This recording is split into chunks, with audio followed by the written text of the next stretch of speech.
ಅದೇ ಅಂದರೆ 500 ಹೆಚ್ಚು ಸಿನಿಮಾಗಳನ್ನ ತುಂಬ ಜನ ಹೇಳ್ತಾರೆ ಕೊನೆ ಕಾಲದಲ್ಲಿ ಕಲಾವಿದರು ಕಂಟೆಂಟ್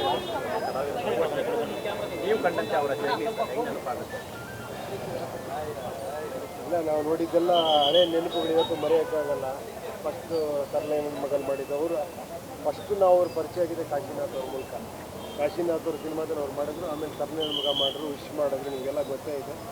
ಬಹಳ ಅದ್ಭುತವಾದ ಕಲಾವಿದ, ಸರಳ ಜೀವಿ. ನಮಗೆಲ್ಲ ಅವಾಗ ನಾವೆಲ್ಲ ಹೊಸ ಡೈರೆಕ್ಟರ್ ಅವಾಗೆಲ್ಲ ನಮ್ಮ ಜೊತೆ ಇಟ್ಕೊಂಡು ಡೇಟ್ ಪ್ರಾಬ್ಲಮ್ ಆಗಿದೆ ತುಂಬ ಸಪೋರ್ಟ್ ಮಾಡಿದರು ನಮಗೆ. ಭಾಳ ಒಂದು ಪರಿಪೂರ್ಣ ವ್ಯಕ್ತಿ ಅಂತಲೇ ಹೇಳ್ಬೇಕು. ತುಂಬ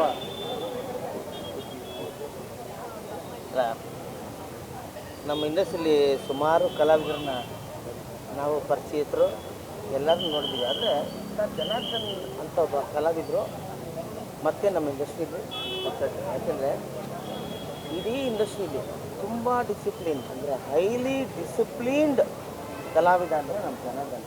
ಅವರು ಇಲ್ಲಿವರೆಗೂ ಅವರ ಕೆಲಸ ಆಯಿತು, ಏನಾದರೂ ಜಾಲಿಯಾಗಿ ಮಾತಾಡೋರು, ಏನು ಹೇಳ್ಕೊತಾ ಇರಲಿಲ್ಲ. ಖುಷಿ ಸಂತೋಷ ಬೇರೆಯವ್ರ ಬಗ್ಗೆ ಮಾತಾಡೋದಾಗಲಿ, ಇನ್ನೊಬ್ಬರು ಇದು ಮಾಡೋದಾಗಲಿ ಯಾವುದು ಇಲ್ದಿರೋಂಥ ಒಬ್ಬ ಎಲ್ಲರನ್ನೂ ಪ್ರೀತಿಸೋವಂಥ ಒಬ್ಬ ನಮ್ಮ ಜನಾರ್ದನ್ ಅವರು. ಅವ್ರನ್ನ ಇವತ್ತು ಕಳ್ಕೊಂಡಿದ್ವಿ. ನಾನು ಲೆಕ್ಕನೇ ಇಲ್ಲ ಸಿನಿಮಾ. ಅವ್ರು 500 ಸಿನಿಮಾ ಮಾಡಿದರೆ ಅದ್ರಲ್ಲಿ 100 ಸಿನಿಮಾ ನಾನು ಮಾಡಿದ್ದೀನಿ ಜೊತೆ.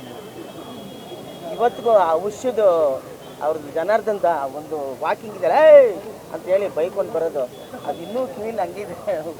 ಅದು ತರಲೆ ನನ್ನ ಮಗ ಎಂತ ಆಗ್ತಾರೆ. ಅದ್ಭುತವಾದ ಕಲಾವಿದರಲ್ಲಿ ಒಬ್ಬರು ಆಗ್ತಾರೆ.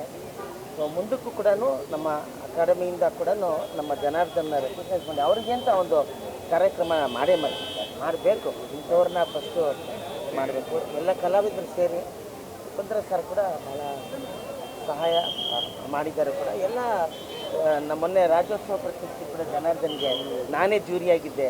ಇಲ್ಲ ಜನಾರ್ದನ್ ಅವ್ರು ಕೊಡಲೇಬೇಕು, ಯಾಕೆಂದರೆ ಅವ್ರ ಹಾರ್ಟ್ ಪ್ರಾಬ್ಲಮ್ ಇದೆ ಅಂತ. ಅವ್ರು ಈಗಲ್ಲ ಒಂದು 25 ವರ್ಷದ ಮುಂಚೆನೇ ಪ್ರಾಬ್ಲಮ್ ಆಗಿತ್ತು, ಓಪನ್ ಹಾರ್ಟ್ ಸರ್ಜರಿ ಆಗಿತ್ತು. ಅದಾದಮೇಲೆ ಮತ್ತೆ ಒಂದು ಎರಡು ಸಲ ಆಗಿತ್ತು. ಅವರ ಋಣ ಈ ಭೂಮಿಗೆ ಇಷ್ಟೇ.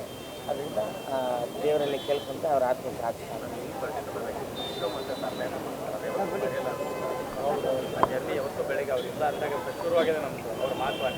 ಹೌದೌದು, ಅದೇ ನಾನು ಟ್ವೀಟು ಅದೇ ಮಾಡಿದ್ದೆ. ನನ್ನ ಜೀವನದ ಮೊದಲ ಹೆಜ್ಜೆಯಲ್ಲಿ ಅವರು ನನ್ನ ಜೊತೆಯಲ್ಲಿ ಬಂದಿದ್ದರು. ತುಂಬ ಅಪರೂಪವಾದಂಥ ನಟ. ಇವ್ರು ಹೇಳ್ದಂಗೆ ನಾನ್ ಕಾಂಟ್ರವರ್ಷಿಯಲ್, ಯಾವುದೇ ಪ್ರಾಬ್ಲಮ್ಮು ಇಲ್ಲ, ಯಾರ ಬಗ್ಗೆ ಮಾತಾಡ್ತಿಲ್ಲ, ಯಾರ ಬಗ್ಗೆನೂ ಮಾತಾಡ್ತಾನಿರಲ್ಲ. ಆಯಿತು ಅವ್ರು ಇದಾಯಿತು ಬಂದು ಡೈರೆಕ್ಟರ್ಗಳಿಗೆ ಒಂಥರ ಅವ್ರು ಇದ್ಬಿಟ್ರೆ ಆ ಇಡೀ ಶೂಟಿಂಗ್ ಅಟ್ಮಾಸ್ಫಿಯರ್ ಒಂದು ಅದ್ಭುತವಾಗಿರೋದು.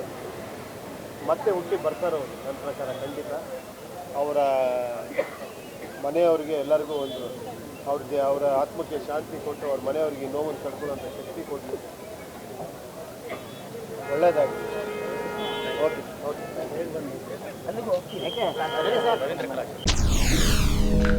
SS ಟಿವಿ ಸಿನಿಮಾ ಜಗತ್ತಿನ ಕ್ಷಣ ಕ್ಷಣದ ಸುದ್ದಿಯೊಂದಿಗೆ.